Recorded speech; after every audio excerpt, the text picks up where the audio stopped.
Sinusubukan ba rin ni Gunhulihin yung hari ng lawa? Oo. Araw-araw nga siya nakabang sa lawa. Isang linggo nang walang humpay. Nangako ka kasi na pwede siya mag-counter exam kapag nahuli niya yung hari ng lawa. Paano pag nagawa niya yun? Sira ka ba? Oh? Kung limang mga lalaki nga, hindi kayang hatakin ng halimaw ng isa pampang. Ano pang pag-asa ng isang maliit at payat na bata? Ayaw lang siya payagin itong si Mito na mag-hunter exam, kaya niya sinabi yun. Kalimutan mo na bang ganyang edad din yung tatay ni Gun na nahuli niya yung hari ng lawa noon? Hindi mahuhuli ni Gun yun. Imposible.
Ang dami pinaguli ang hari ng lawa.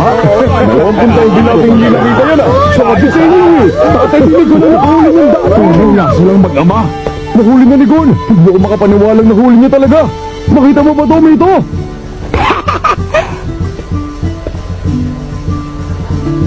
Tita Mito, kita niyo po, natupad po ang kondisyon yung hulihin ng hari ng lawa. Ibig sabihin nito, pwede na ako mag-hunter exam, di ba? Di ba?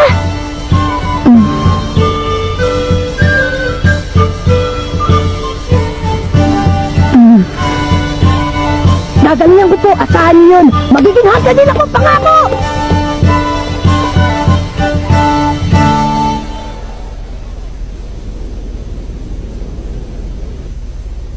Siguro nga talagang nasa dugo nila yun, ano? Biruin mo, wala pang ibang nakahuli sa hari ng lawa mula nung nahuli yun ni Jin sa murang edad na 12 anyos. At ngayon, anak naman niyang si Gon na nakahuli sa edad na 12 anyos din. Pareho ang sigla at kislap ng mga mata nila, hindi ba? Magkatulad talaga sila. Alam mong wala na tayong magagawa. Wala na makakapigil sa kanya. Desidido ka na ba talaga? Opo. Hindi mo kailangan gawin to. Alam mo namang iniwan ka ng tatay mo nung musmus ka pa lamang para maging hunter siya, hindi ba? Opo, alam ko. Mas piniling nang maging hunter, hindi sa alagaan ka. Ang galing po nun, di ba? Ha? Importanteng trabaho kasi ang pagiging hunter, kaya niya po nagawa yun. Kaya gusto ko din. Hindi birong trabaho ang maging hunter, delikado yun. Palaging nasa panganib ang buhay mo. Anumang oras pwede ka mamatay. Naunawang ano ba yun? Hindi po, Tita Mito. Pero gusto ko pong maintindihan. Gusto kong maging hunter para maunawaan ko ng lubos kung bakit yun ang piniling gawin ng tatay ko.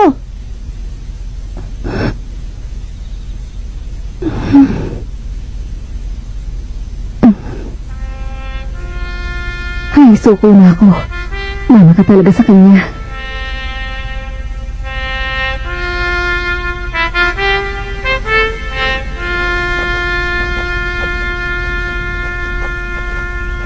Hindi ko kayo bibiguin, Tita Mito. Makakapasa ako sa exams at magiging hunter din ako. Basta ang gusto ko, makabalik ka dito ng ligtas. Kaya mo bang ipangako sa akin yun? Opo! Pinapangako ko po! Pangakong binitiwan sa kaibigang hinliliit, ang hindi tumupad kakain ng siling pinitpit. At sabay, kiss!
Number 1 hunter sa buong mundo pala, ha? Walang respeto yung isang to sa atin, eh.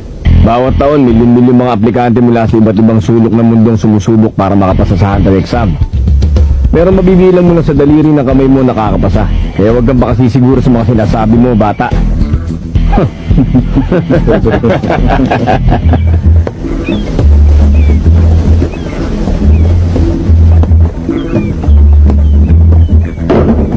Ano ka ba naman, Katso? Paano ka magiging descendant bandaragat yan kung palagi ka nalang lalampa-lampa?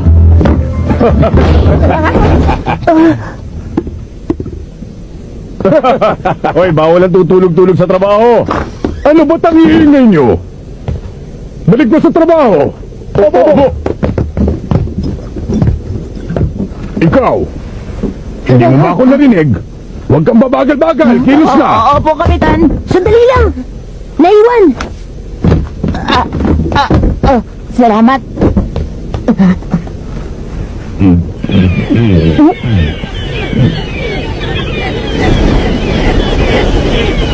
May papakiting na bagyo. Paano mo naman nalaman yun, bata? Kasi po, yun ang sinasabi ng mga ibon. Talaga? At saka...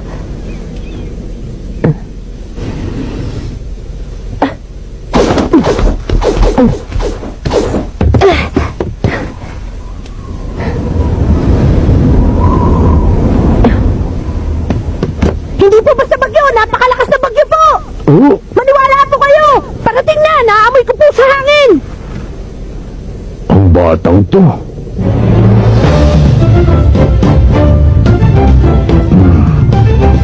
Ang mga matang yan, maaari kaya saang...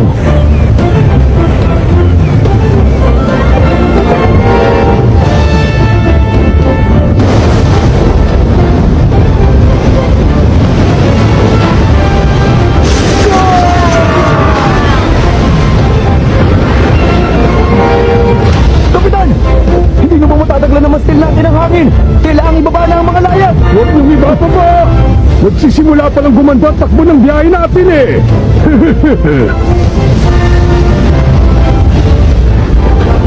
Kapit ng maigi! Totong liko sa kaliwa!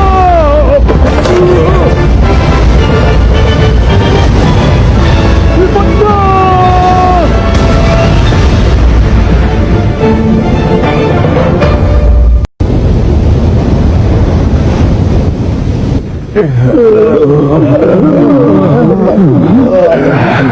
Wala naman palang sinabi sa akin ng bagyong yun eh. Oy! Ikaw muna sa timon. Ay, opo. Pambihira. Ang lambot naman ng tripulanting napunta sa barkong to. Pati mga aplikante, wala ni isang makatayo. Kung dito palang natalo na kayo ng isang maliit na bagyo, sumuko na kayo sa hunter exam. Ay, mabuti pa magsiwi na lang kayo. Eto, may gamot pa po ako dito. Kapag nilayani yan, bubuti ang pakiramdam nyo. Tubig. Ikukuha ko yun ng tubig, sandali lang. Ang batang yun na naman.